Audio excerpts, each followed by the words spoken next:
in covering a presidency that is every single day summed up by its unprecedented and unparalleled combination of callousness, incompetence, and surrealness, Donald Trump and his administration have managed to outdo themselves today, likely endangering national security, his own staff, and the journalists whose job it is to cover all of them in the process. Alarming new reporting finds that Donald Trump used his own staff and White House journalists as decoys amid security threats from Iran, having them fly out of Turkey on the old Air Force One while Donald Trump flew out on a separate unmarked aircraft. Donald Trump pulled this off by being smuggled in a catering truck, if you can just let your brain try to picture that, to his separate unmarked aircraft. The Washington Post, who broke this news, reports this, quote, Trump boarded the old Air Force One jumbo jet in view of the television cameras. He was secretly shuttled minutes later to a smaller plane, an Air Force C-32A, via an airport catering truck typically used to load meals and other supplies pre-flight, according to a U.S. official and corroborating material reviewed by the Post.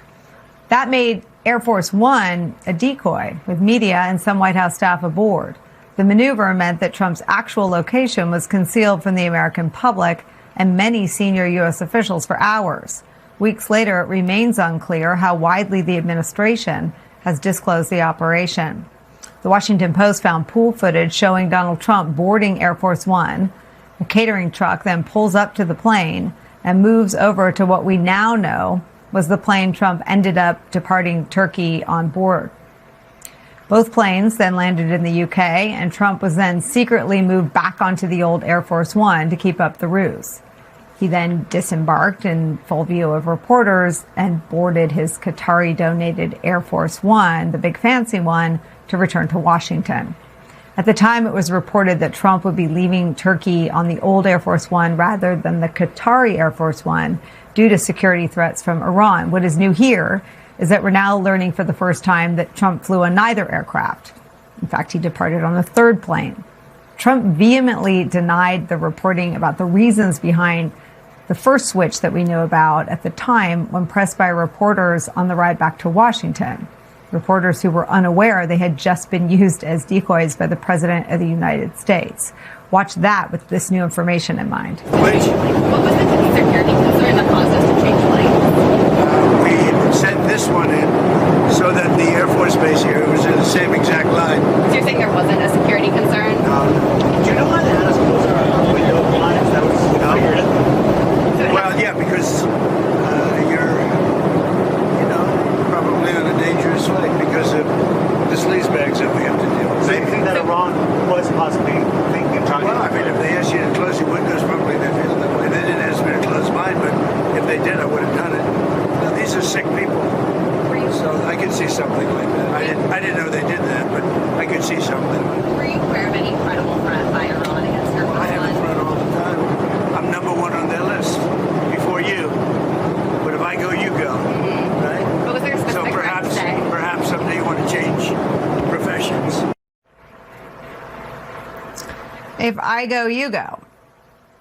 When he said it, he knew it wasn't true, right? He'd just been shuttled off the plane that the press he's talking to right there were on. So when he says, quote, if I go, you go, he knows he's lying. An elaborate fabrication. A lot of unnecessary steps there taken to sustain the lie. In a statement to the New York Times, the White House said, quote, they use every tool at our disposal, including distraction and misdirection, to address threats against the president. Donald Trump engaging in an extraordinary act of deception is the latest proof that he's lost complete control of the war with Iran, is where we begin today with New York Times White House correspondent Maggie Haberman. She's the author of the bombshell bestseller, Regime Change. She confirmed the operation for the Times after the Washington Post first broke this story. She also is one of the journalists who first reported about the security threat. And one of the reasons we know about it. Also joining us, Ned Price is here. He served as an official in both the State Department and the CIA. And with me for the hour, former Assistant Special Agent in charge at the FBI, National Security and Intelligence Analyst Michael Feinberg's here.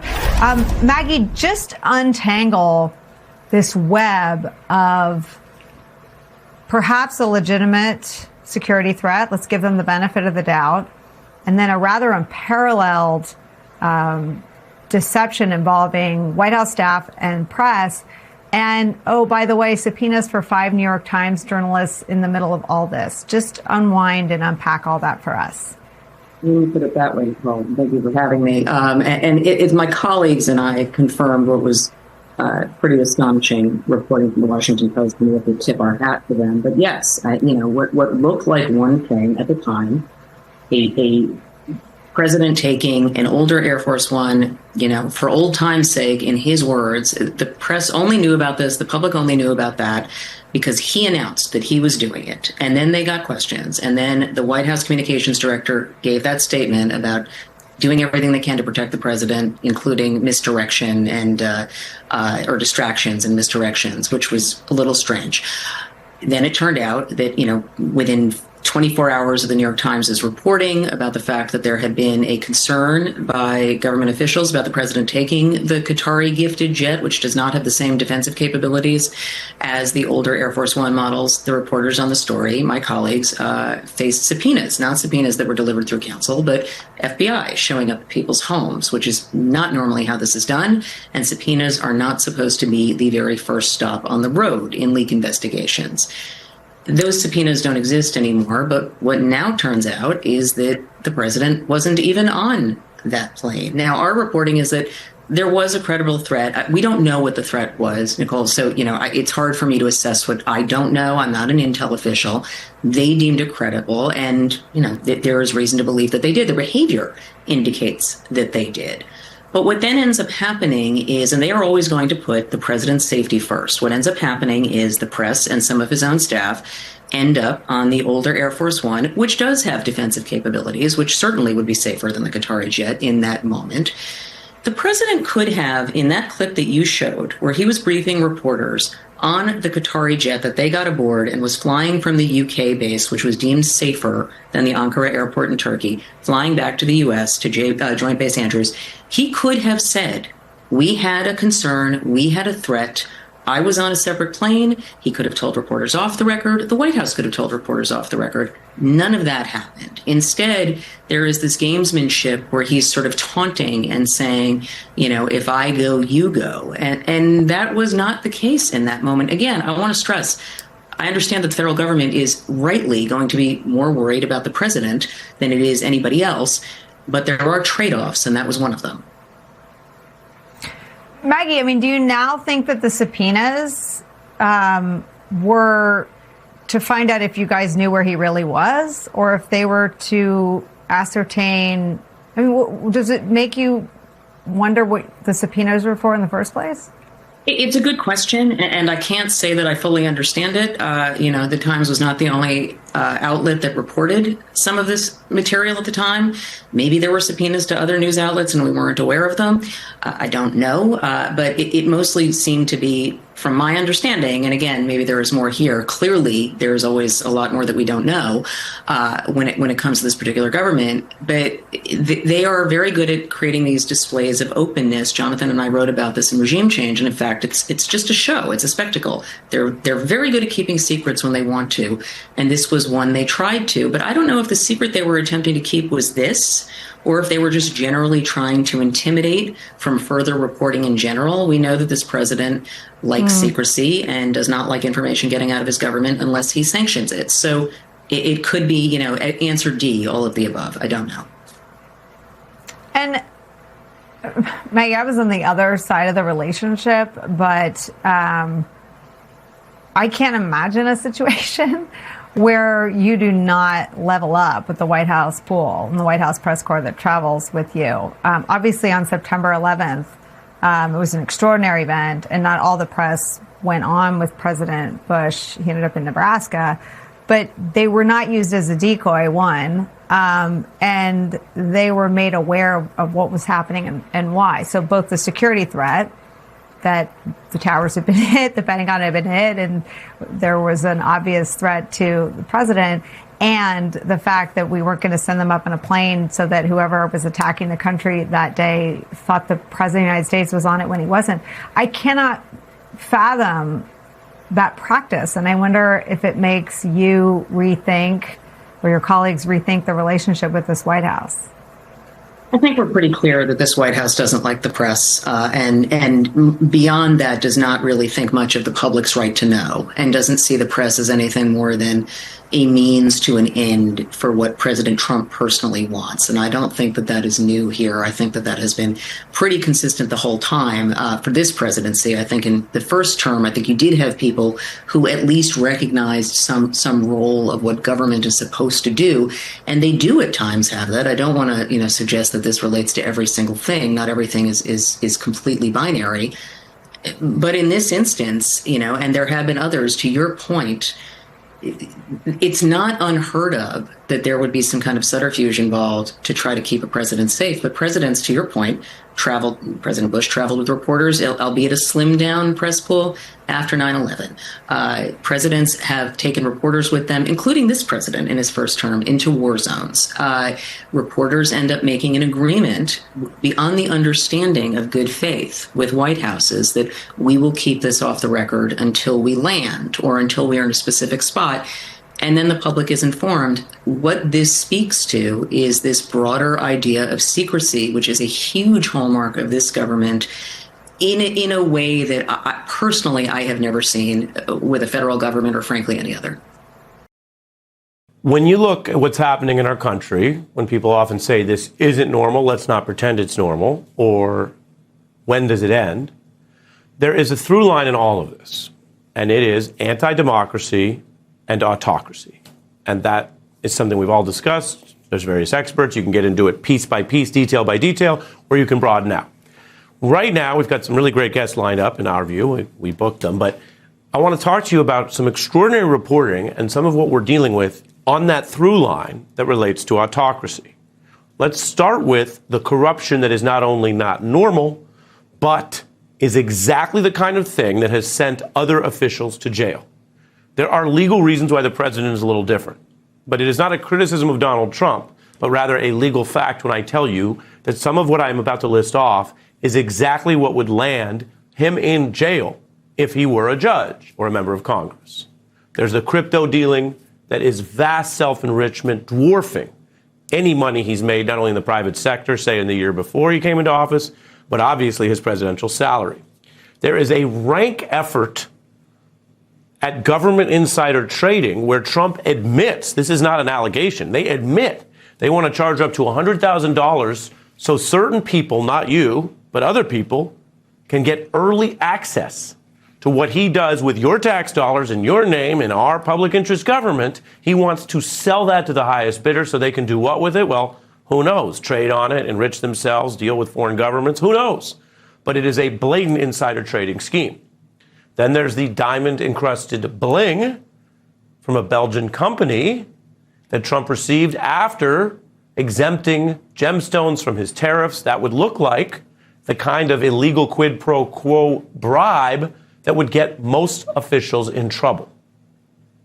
Indeed, there's a Democratic senator who is in prison right now for taking gold bars and doing other corruption, and that's wrong. And we covered that story extensively on this broadcast as well as across the channel. But of course, it's not just about party. We're talking about a corruption on a grand scale, much, much grander by Trump than what that individual sits in prison for right now. And then you have Trump, of course, buying these shares in public companies and then using his office to promote them. Go out and buy a Dell computer. They make a great product. They're not looking for any publicity. He committed to 200 Boeings. I told this to Boeing and General Electric. We're going to go to the General Electric engines, which are great. Apple, a great company. Oracle will be building a $14 billion worth of cloud computing and AI infrastructure in the kingdom. I didn't know that, David. We have to talk to your father about that. Now, what is the Trump side of the story here? Well, on some of these issues, they have a kind of defense. They will say that Trump is not personally involved in placing those trades and that the president is always a kind of booster for American companies, that Trump might be a more voluble style and, names the company or the executive, but that other presidents do this. Well, that's a defense that only goes so far. Because if that were the only thing we were talking about, then you might want to give him some benefit of the doubt or say, who knows? But we're not in a who knows situation. We are in the autocratic kleptocracy corruption phase of this sort of no holds bar, anything goes second term, where Trump blatantly sells, as I mentioned, the announcements of the government and self-enriches by billions of dollars of crypto, and then takes a plane from a foreign company, Qatar, giving this gifted jet to Trump.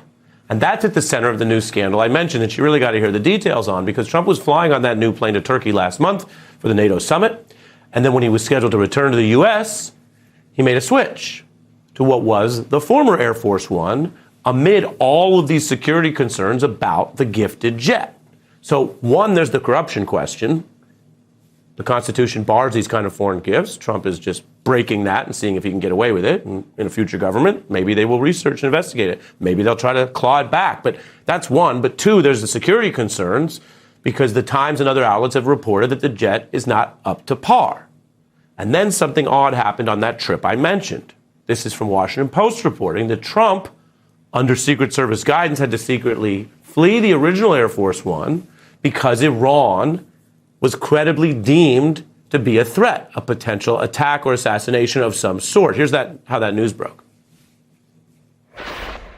A secret flight, a catering truck, and a nation kept in the dark. Trump boarding Air Force One from one side and then secretly exiting on the other into a catering truck. That truck then transported the president to a smaller plane parked beside the main jet.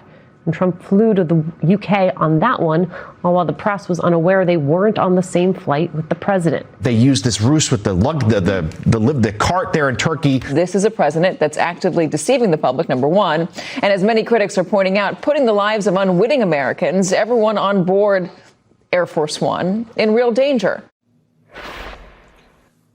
The jet problems are real. The security precaution, which you can see on your cam and the isolated sort of circle there, is right out of a spy movie. They're basically smuggling the president out in a catering truck, as all of the journalists who report on these things and are supposed to have a skeptical eye are nearby. But this went to a whole nother level. The public kept in the dark.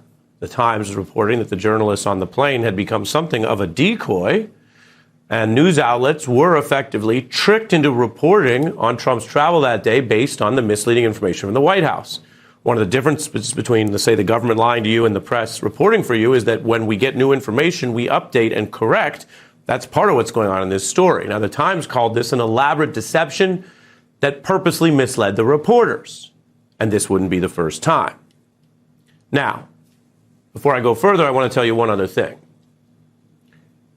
Anything the Secret Service does to try to protect the life of the president or its other protectees is generally valid under law. It is their job, and that can include deception. In the same way that when you report on the CIA and spies, well, any spy stationed abroad is in an ongoing act of deception. Calling a spy a liar is not so much a criticism as an observation. But once they have secured the safety of the protectees, ongoing lies here are a problem. Now, for context, the service, which is of course supposed to be nonpartisan, operates to protect the president, whoever it is. And in the past, Clinton, Bush, and Obama have all done secret flights and visits, which involve some level of subterfuge during at least the period of danger. And yet the White House isn't really in the clear here, even though I'm being very careful to say that the Secret Service actions to protect the president and the protectees are valid and usually good. But then after this whole thing was cleared and they're not in that danger, you had the ongoing not only lies about this and attacks on reporters, but then the potential abuse of power. Remember what I said about all of the corruption running together and all the autocracy? Trump demanding the DOJ go after not only those reporters involved in covering some of the questions about the jet security, but also their family members. And the Times is reporting about safety that in any other presidency would not lead to this kind of harassment. Potentially illegal, that can be tested in court. This hostility to the free press, even when it's reporting on how to keep the government safe, this wasn't exactly some random weird story. This was about whether the jet that the president might go on should be safer. This kind of attack is a hallmark of autocrats. Viktor Orban, one of the most respected men, they call him a strong man. He's a tough person. Smart. Prime Minister of Hungary. I want to thank China, President Xi. I was with him, and I want to thank Vladimir Putin. Reporters asked me if I thought President Putin was smart. I said, of course he's smart. I got along with Putin. Let me tell you, I got along with him really well. This has been a theme for a long time. And Donald Trump doesn't need to be in some secret, cozy deal with all of these autocrats to muse about wanting to govern like them. He's admitted it. Wanting to wield their kind of absolute power, however far it goes. Crushing the opposition, destroying freedom of speech, overriding elections you don't win. And the corruption is not a bug, it's not a sidebar. It is, over the long haul, how these things work. Putin did not start out as rich as he was, neither did his friends. And so the abuse of government power extended not only to holding government power, like going after elections and the free press, but ultimately towards undercutting the economy and having a full kleptocracy where only the winners win as picked by the government and everyone else loses in that system. It's kind of incredible because I don't think we're doing, obviously, the comparison to Vladimir Putin. You wouldn't even do corruption this openly in a country like Russia. You would not do that brazen, obvious level of corruption. This is like old school, I don't know, 17th century, the king is always right and takes whatever he wants levels of corruption. I mean, nobody crimes like this. Idi Amin didn't crime like this because even corruption, if you want to do it properly, takes skill. To me, the great image of all this, as a novelist, I, of course, look for images. It's this airport catering cart truck. This whole thing happened, obviously, because of the corruption with the Qatari jet. But I love the image of our president forced into this small, sad space. He's this bigger-than-life character who's actually, in so many ways, he's so small. And it's such a great metaphor for this presidency. And it comes right on the heels of the electing pool debacle, which is another instance of corruption. It's another great metaphor. Well, let me slow you down. Let me slow you down. We've got eyes on that truck there from July 8th, and you're making the point that a novelist would make, that there is a comparison, an allegory here of someone who claims to be so powerful, but actually must be scurrying around, sneaking into this small space, and going after journalists' family members as if he doesn't have better priorities, all because he's angry that people are writing critically but accurately about this jet he insisted on taking as a lavish, potentially unconstitutional gift, Gary. Yeah, it's absolutely incredible. His corruption got him into this catering truck. If it wasn't for him accepting this Qatari jet, none of this would be happening. But it's also incompetence. We also forget just how incompetent these corrupt autocrats are. You know, it's the same thing with Putin and the war he started in Ukraine. Now he can't even, when he visits a lot of the places he visits, it's not even him, it's a body double, which often looks absolutely ridiculous. We're joined now by MS Now national security analyst and former White House National Security Communications advisor, retired Rear Admiral John Kirby. Also with us, staff writer for The Atlantic, Tom Nichols, and Peter Baker is still with us. Peter, what other details has the Times learned about this plan that involves smuggling the president into a different plane? Yeah, exactly. Remember, of course, he told us he was not taking the Qatari donated plane back for old time's sake. He was going to ride the original or the old Air Force One that has been used for presidents going back to the 1990s. And in fact, of course, he didn't even use that one. So it involved a third jet. And the White House has made the argument that this was necessary to protect his safety. And it's true that there are times in history where presidents have engaged in some sort of a subterfuge or the Secret Service on their behalf to try to keep them safe in moments of potential danger, particularly heading into war zones, for instance. But this is very unusual not to keep at least a handful of reporters with them. I remember on 9/11 when George W. Bush was in Florida and they rushed him to Air Force One because they were worried about his safety. Reporters stayed with him all through that day, even though they slimmed down the number so that there would always be somebody with him reporting on where he was eventually, even if they couldn't do it in real time for the sake of security. In this case, they sent off that original Air Force One with reporters, with White House staff as a decoy, knowing that there was a danger to that plane. Obviously, that is pretty unusual. Well, I mean, Tom, to that point, I mean, we've seen things like this before, but nothing ever quite like this. It's more than a month later. The White House didn't disclose it. The press discovered it. Does that speak to the threat the president was facing, or does it speak to the way this White House operates? I can't decide. I can't speak to the question of whether it reflects the threat. I'm sure a lot of that is classified. One day we will probably know more about the parameters of that threat, but it definitely says something about the way this White House does things. And, the job number one is keep the commander in chief safe. And if that's what they had to do it and to get him out of that plane and get him somewhere else, there's nothing wrong with that. I think, even though it's happened in the past, putting a bunch of reporters on an airplane, calling it Air Force One, and then basically flying it like a tin duck, as a possible decoy, pretty tough stuff, but that's the nature of war in the 21st century.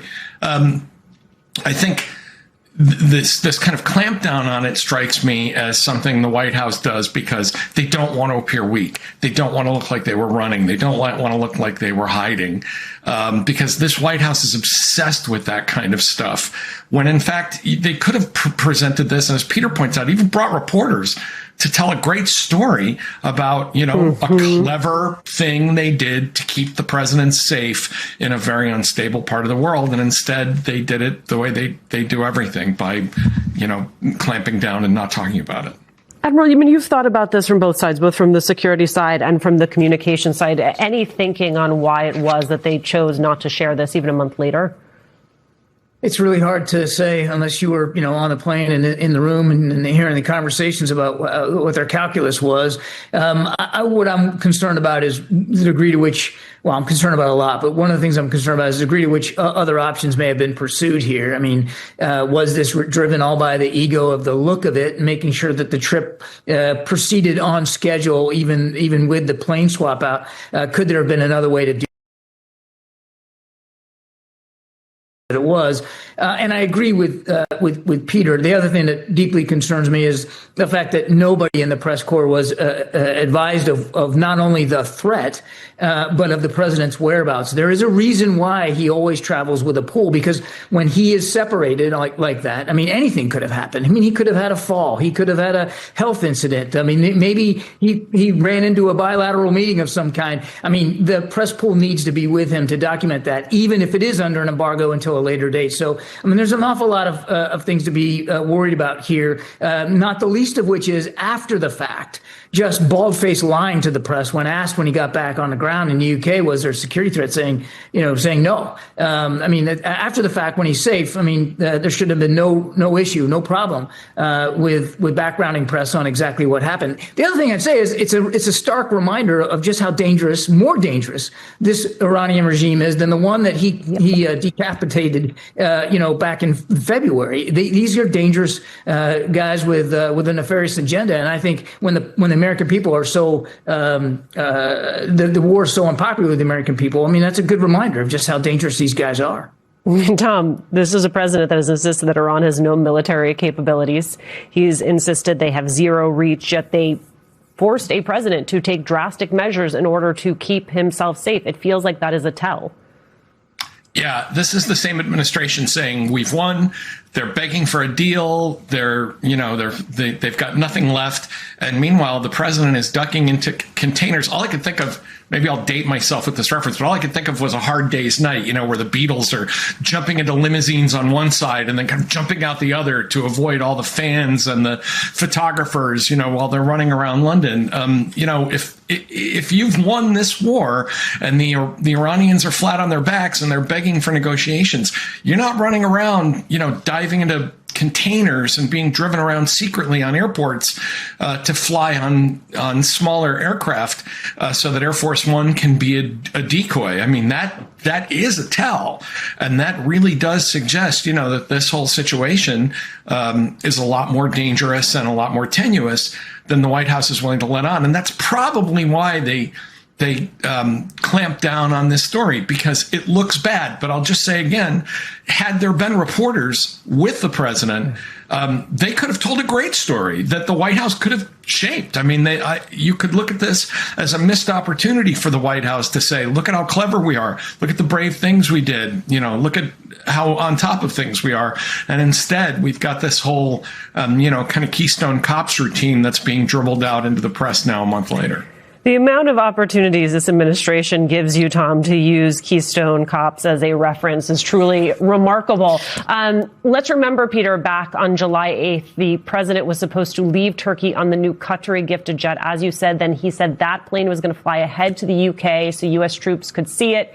He posted, quote, "For old time's sake, we'll be taking the former Air Force One in order to give our great military heroes a chance to appreciate our beautiful new addition to the Air Force fleet." Did the Qatari jet and its obvious security shortcomings complicate this whole situation? Well, I mean, yes and no, right? If obviously they didn't feel even the old Air Force One was safe enough to fly on, then whatever defensive measures were left off the new Qatari donated jet might not have made enough of a difference, right? The old Air Force One, which has been around again since the 1990s, is pretty well equipped to defend itself in air, but they felt that was still too much of a target, and they went with another jet in order to disguise where he was. So yeah, in some ways, the Qatari jet is kind of a distraction in a way from this, right? It sort of became the shiny bauble that everybody focused on. Aha, he brought this jet. It's not equipped with all the right defensive measures, so he had to take the old jet back. Well, in fact, he didn't even take the old jet back. But it's still an important reminder of why the quick retrofit of that Qatari jet seems so inadequate, because there are dangers, there are risks to any president at any time, and particularly overseas. And to have a jet that is just, the president's luxury transport as opposed to a flying, situation room, which is what an Air Force One is meant to be, is clearly, a hazardous idea in this day and age. Admiral, I keep thinking about the way that we frame this story and about the way in which the press was kept in the dark, including members of the media who were on that plane serving as a decoy. And I know that we're living in a moment where there is a lack of faith in institutions, including the press. And I think part of what gets lost is the transparency is not supposed to be with the press itself. It's with the press as a proxy for the American people.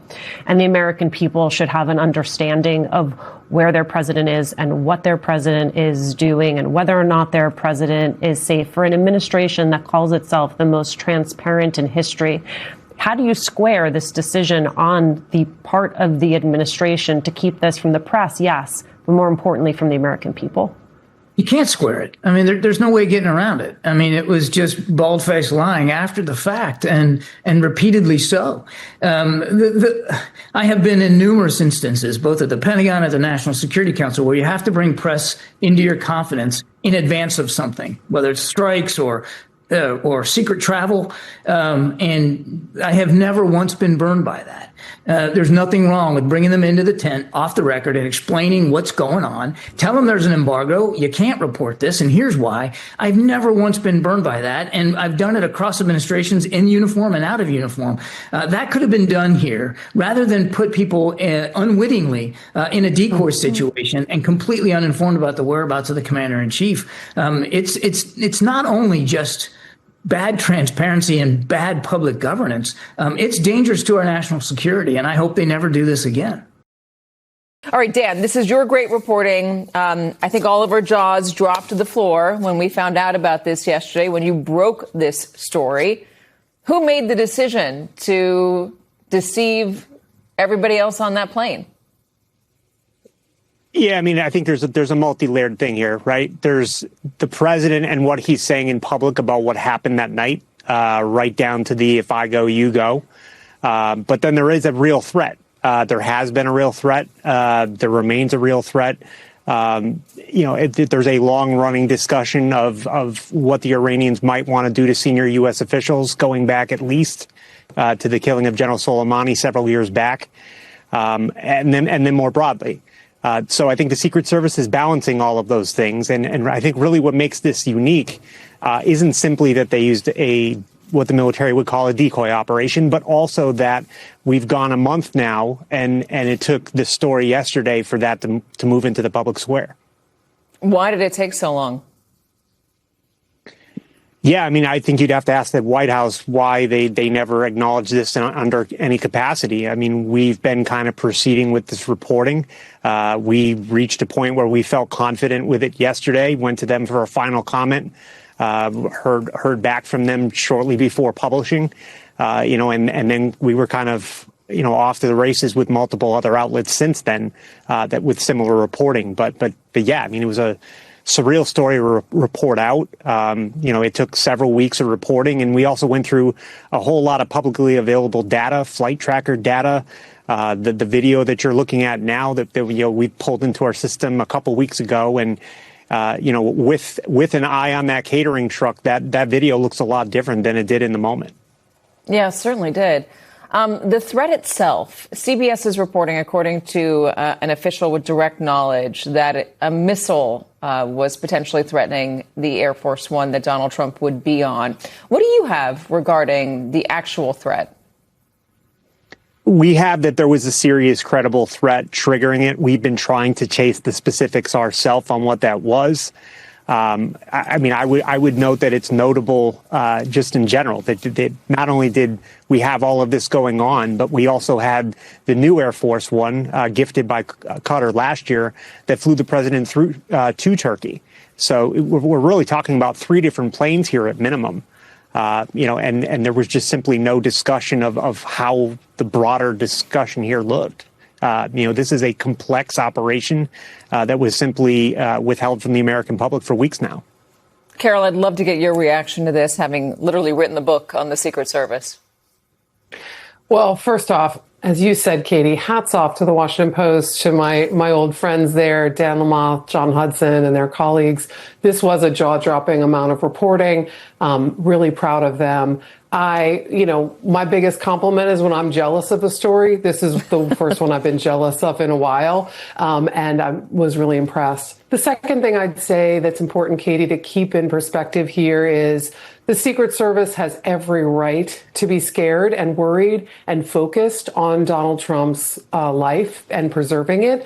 The Iranians have wanted to kill him for a long time. They've had a lot of different methods that they've employed, including sending operatives here from the Iranian Revolutionary Guard to hire hitmen who have just gotten out of U.S. prisons. I mean, that is how close they have gotten to our U.S. soil and our country. They literally went to Trump campaign rallies during 2024 to eyeball them to figure out how many Secret Service agents are around him and when he is the most vulnerable. So they have every right to want to put him on a catering truck and scoot him out of the plane. They probably want to think about whether or not they want to involve and maybe advise the American press and their own staff that the plane they're on is a decoy for a potentially an Iranian missile or a strike. And the third thing I'd say, Katie, with your indulgence, is what is so dramatic to me as an investigative reporter is not only the details that are laid bare in this story, but how much Donald Trump tried to confuse and obfuscate what was really going on, mostly about his own PR image of it's a great jet. Why is everybody reporting that I had to leave my great jet and get on another one? At that point, we thought it was the old Air Force One. Why are these sensitive materials leaking? The president was livid, and it led to a series of subpoenas to New York Times reporters and potentially other reporters that we don't know about, looking into who leaked this embarrassing information. And actually now the sort of foot's on the other sort of balance, which is why was the president so upset about how he looked? Why wasn't he at all concerned about his own staff and American reporters who he did not advise of this information. President Clinton and President Bush both gave reporters a chance to have real-time sensitive information on the trust that they would keep this information secret about these kinds of secret maneuvers where the president's life was potentially in danger. And in this case, that trust did not go to those staff and those employees and reporters that were on the plane. So, Chris, what does he need to do? What is the expectation regarding telling people that he might be putting them in harm's way? Are they signing up for this by just traveling with the president? I mean, does he have to be somewhat transparent if he is being removed from a plane and they're being used as a decoy? I understand the president's life is the president's life, but what is his responsibility here? What's the White House's responsibility for the other lives on that plane? Yeah, I think the responsibility is the president and the White House, whoever else was in that decision-making matrix. No criticism of the Secret Service. Their primary job is to protect the protectee, and this was the course of action they wanted to push. But who else knew, and what were the alternatives? And to your point, what's the obligation? What's for a duty to warn to these other citizens, where any good leader will look out for their welfare? I mean, there's a great concept I learned in the Marine Corps: leaders eat last. In case you run out of food in Guadalcanal or on a ship somewhere, when you line up for your meal, you line up in rank order. The senior-most person eats last. And it's also a quiet reminder to everybody else that you care about their welfare. This is telling people the opposite, that my life is more important than yours. Clearly, the president was in the know about, this entire decoy operation. And is it fair to risk the lives of fellow citizens, to people who work for him, or to the press, who he doesn't have a glowing opinion about anyway? He makes them unwitting decoys. And if this threat was so sufficient that they need to take these major steps, then it would be a reasonable threat against these individuals who were taking off in Air Force One. And were there alternative? Could you have come up with a scheme where we've had a maintenance failure and we're going to ground the plane? Yeah. Listen, I've flown on plenty of military aircraft. After the other military aircraft already left. We could have done something else to preserve life. And the last thing I'll say, we give duty to warn warnings to other people around the world.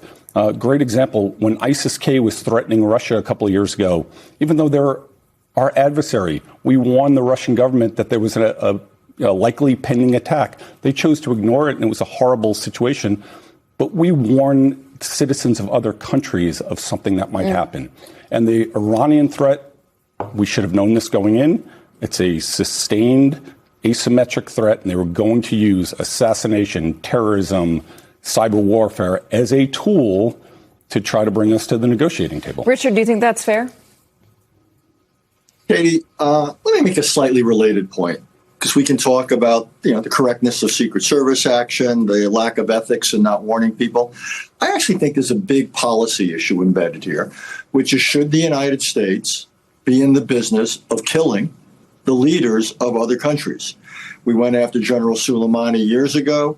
And then more recently, in, I guess it was March, we took out a significant slice of the Iranian political and clerical and military leadership.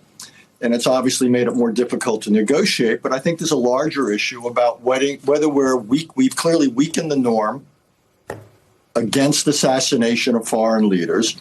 And we've opened ourselves up to retaliation, to others basically trying to equalize things. And I think we actually need a big policy debate about this. I have, deep misgivings, reservations about the wisdom of going down this path, what we've done with Iran, and real fundamental questions. Would anyone advocate that we do it with Russia or China or North Korea? Should this be part of the toolkit of American national security policy? What are the repercussions in terms of our ability to negotiate, our ability to protect the president and other senior officials? So I understand the fascination with the ethical issues and the media issues, all legit. But I actually think there's a first-order policy debate we are long overdue to have. Well, let's expand on that for a moment, because I think you're right about it. What are the repercussions that you worry about with this policy? Well, I mentioned two. One is if you go after the leaders of other countries and you succeed, who are you then going to negotiate with?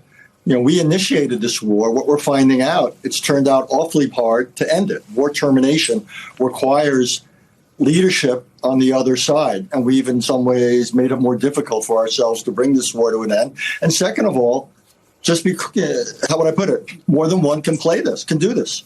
We can go after the leadership of other countries, but then they can go after us. And by the way, we're a far more open society than most others. So is it smart? Is it wise for us to set in motion this kind of tit for tat exchanges of going after senior officials, including the president, the head of government? I have real doubts about this because, again, we are vulnerable to it. And I think it complicates the ability to manage international relations.